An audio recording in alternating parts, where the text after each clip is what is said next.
Assalamualaikum warahmatullahi wabarakatuh. Saya Ayunia Khairunisa dengan akhiran NIM 026, mahasiswa Universitas Islam Negeri Syarif Hidayatullah Jakarta. Sekarang saya berada di kampung halaman saya sendiri, yaitu Nagari Panti, Pasaman, Sumatera Barat.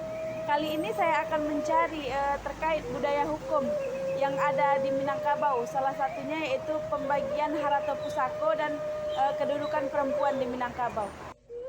Dalam adat Minangkabau dikenal istilah harato pusako atau harta pusaka.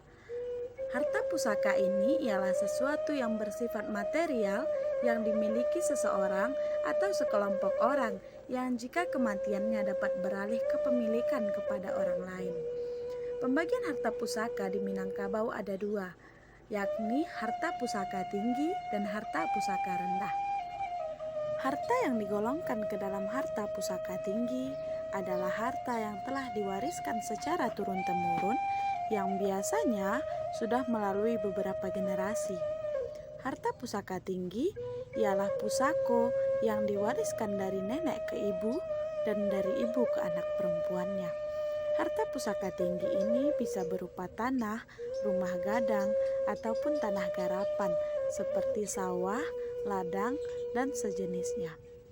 Harta pusaka tinggi tidak dapat dijual ataupun dibagi-bagi menjadi hak pribadi karena merupakan hak milik kaum. Namun, dalam hak penggunaannya bisa digunakan bersama-sama oleh kaum tersebut. Sedangkan harato pusako rendah atau harta pusaka rendah merupakan harta yang masih jelas asal-usulnya. Pemakaiannya pun bersifat individual atau hak milik pribadi, berbeda dengan harta pusaka tinggi. Harta pusaka rendah ini dapat berupa harta pencaharian bersama atau harta bersama milik suami dan istri yang pembagiannya sesuai dengan ajaran Islam. Sedangkan perempuan dalam bahasa Minangkabau disebut dengan padusi atau dalam bahasa Indonesia disebut dengan perempuan. Perempuan Minangkabau juga disebut sebagai bundo kanduang atau dalam istilah adat disebut dengan limpapeh rumah nan gadang. Kedudukan tertinggi perempuan di Minangkabau adalah bundo kanduang. Adanya bundo kanduang dalam suatu kaum karena kaum tersebut memerlukan seorang pemimpin perempuan yang dapat memimpin seluruh perempuan beserta anak cucunya yang ada di dalam kaum tersebut. Peran bundo kanduang itu sendiri yang pertama sebagai urang rumah atau pemilik rumah, yang kedua sebagai induk bareh, nan lamah dituweh, nan condong ditungkek, ayam barindua siriah bajunjang, yang artinya ibu rumah tangga yang mengatur makanan dan minuman seluruh keluarga besar, yang miskin dibantu, yang besar diajak bicara. Yang ketiga, perempuan sebagai pemimpin. Perempuan Minangkabau sangatlah arif. Ia adalah penentu segala macam keputusan di kaumnya. Dengan demikian, perempuan Minangkabau harus terdidik dan berpendidikan. Ibaratnya, tahu alua jo patwe, tahu rantiang nan kamancucua, alun takilek lah takalam. Baik, untuk lebih jelasnya kita akan bertanya kepada narasumber kita. Beliau adalah salah satu minyak mama di Nagari Panti ini. Nama beliau adalah Bapak Khairun Nas dengan gelar Datuk Rajo Malano.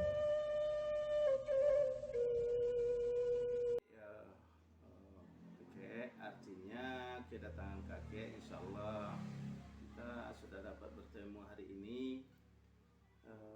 Sehubungan dengan itu, baik kakek perkenalkan dulu diri kakek.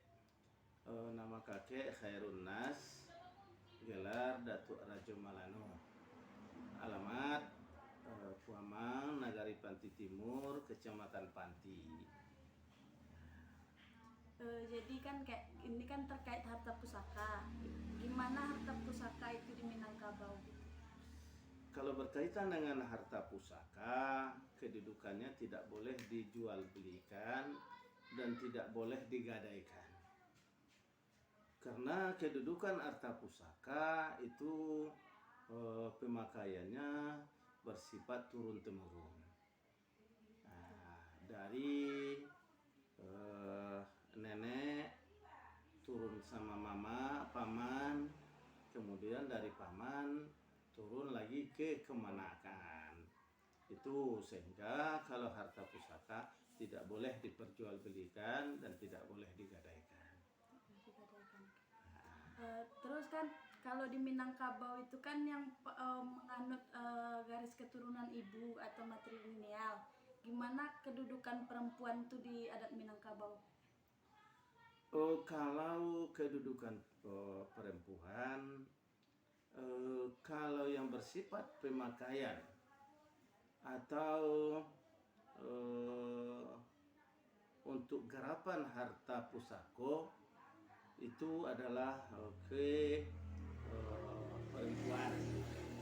Namun kewenangan perempuan tidak pula punya kewenangan untuk memperjualbelikan harta-harta yang digarap oleh si perempuan itu. Nah, kalau ada kesepakatan untuk dijual atau digadaikan, itu harus seizin dari waris yang laki-laki atau mama, katakan itu paman. Nah, tapi hak garap itu banyak ke perempuan. Jadi kan karena harta pusaka ini kan jatuhnya kan ke perempuan untuk penggarapannya. Apa bisa dibagi ke laki-laki atau gimana perbedaan kedudukan laki-laki dan perempuan di Minangkabau itu sendiri? Barangkali begini kalau berkaitan dengan kewenangan, memang haknya hampir sama. Hak si perempuan dengan hak si laki-laki. Tapi dilihat dengan harta yang dimiliki itu. Maksudnya kalau rumah pusako itu kewenangannya adalah yang si perempuan. Kalau sawah itu bisa perempuan, hak garap bisa si laki-laki. Kolam itu kebanyakan itu yang menggarapnya atau pengolahannya itu adalah laki-laki. Nah, kalau kebun itu boleh laki-laki, boleh perempuan. Tapi kalau sawah, kemudian rumah itu banyak kewenangan yang laki-laki, yang perempuan diberikan. Nah, terus kan sekarang kan banyak sengketa terkait permasalahan terkait harta waris itu sendiri kan Kak. Jadi harta pusaka di Minang ini bisa nggak dijual gitu? Atau digadai atau dimanakan lah? sebenarnya gini kalau harta pusaka pada prinsipnya tidak boleh diperjualbelikan, kemudian digadaikan. Namun kalau ada hal-hal yang ibaratnya yang agak mendadak, yang mendesak, artinya nggak ada jalan lain, bisa digadaikan dengan catatan harus kesepakatan daripada seluruh waris. Nah, gitu. Berarti harus ada izin dari kaum kaumnya itu sendiri. baru bisa digadaikan atau dijual. Namun dalam hal itu dijual itu kadang-kadang agak susah juga itu. Tapi digadaikan ada, karena gadaian itu kan bisa dikembaliin lagi. Jadi terkait tentang harta pusaka ini, ada nggak permasalahan-permasalahan yang terjadi di sekitar masyarakat kita di Minangkabau ini Kak? Kalau permasalahan memang ada, karena sebagian dari yang kadang-kadang situ muncul permasalahan, sudah merasakan bahwa itulah menjadi hak milik, padahal sebenarnya nggak boleh disertifikatkan, nggak boleh, bukan hak milik, hak kaum. Nah, kecuali kesepakatan kaum, dibikin suatu kesepakatan tertulis bahwa sepakat bahwa sawah umpama sawah, nah sawah ini diibahkan kepada Syanu, itu ditandatanganilah secara keseluruhan kaum. Satu lagi Kak, kan harta pusaka ini kan ada dua jenisnya. Harta pusaka tinggi, satu lagi harta pusaka rendah. Apa perbedaannya tuh Kak? Kalau pusaka tinggi, itulah yang kakek bilang tadi, bahwa ini adalah hak kaum. Nah, hak kaum yang dipakai oleh kaum secara turun-temurun. Kalau pusaku randah namanya bukan bahasa Indonesia pusaka randah enggak gitu, rendah enggak gitu, pusaku randah. Itu adalah tanah yang dibeli oleh si orang tua yang bersangkutan. Berarti Contoh, bisa dibilang tanah perseorangan. perorangan. Itu yang pusaku randah. Jadi pusaku randahku itu berhak diperjualbelikan, digadaikan, atau dihibahkan kepada anak. Contoh kayak kakek ini rumah kan, ini rumah pembelian kakek dengan nenek. Nah, disertifikatkanlah atas nama kakek dan nenek. Tidak berhak kemana kan menuntut itu. Tapi kalau pusaku tinggi itu berhak mereka. Nah, si anak nggak berhak.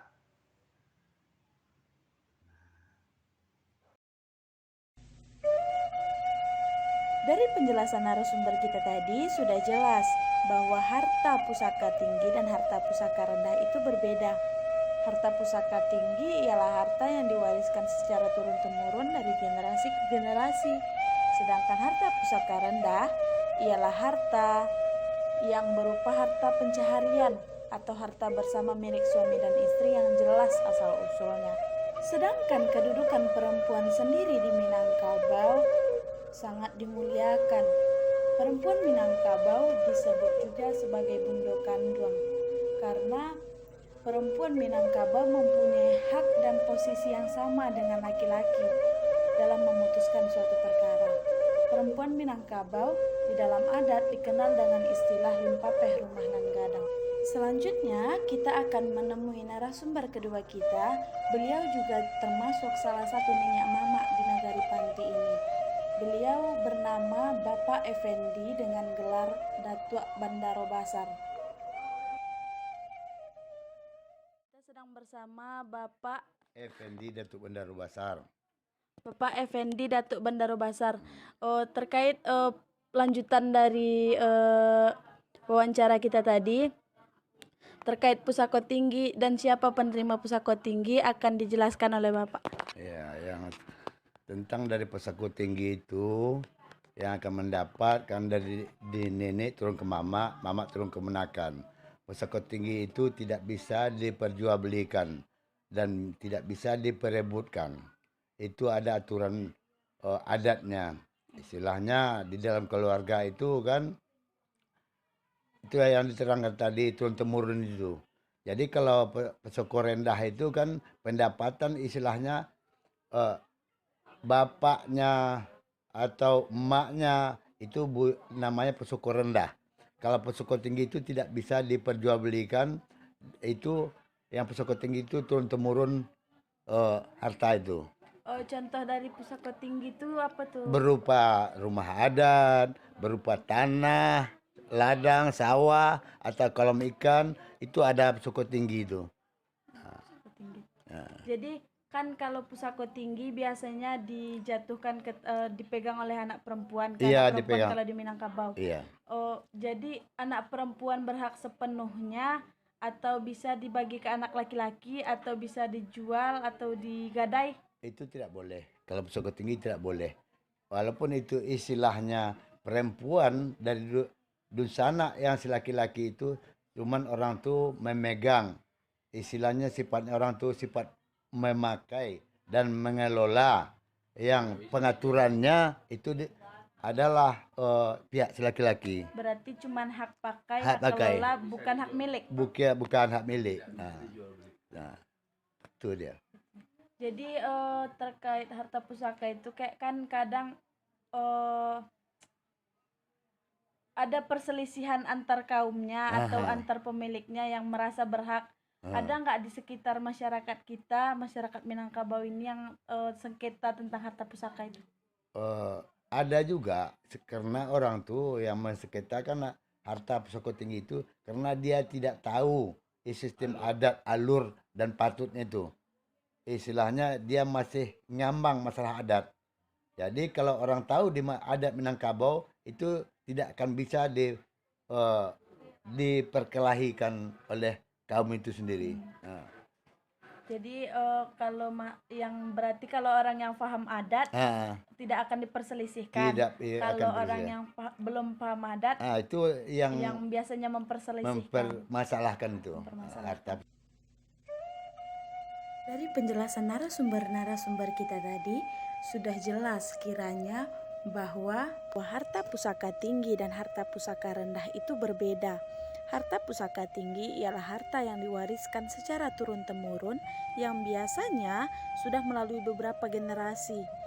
Harta pusaka tinggi bisa berupa tanah, rumah gadang, sawah, ataupun tanah garapan lainnya. Sedangkan harta pusaka rendah ialah harta yang masih jelas asal-usulnya. Dapat berupa harta pencaharian atau harta bersama milik suami dan istri yang pembagiannya bisa sesuai dengan ajaran Islam. Selain itu, harta pusaka di Minangkabau jatuh ke tangan perempuan. Karena apa? Karena perempuan di Minangkabau itu dimuliakan.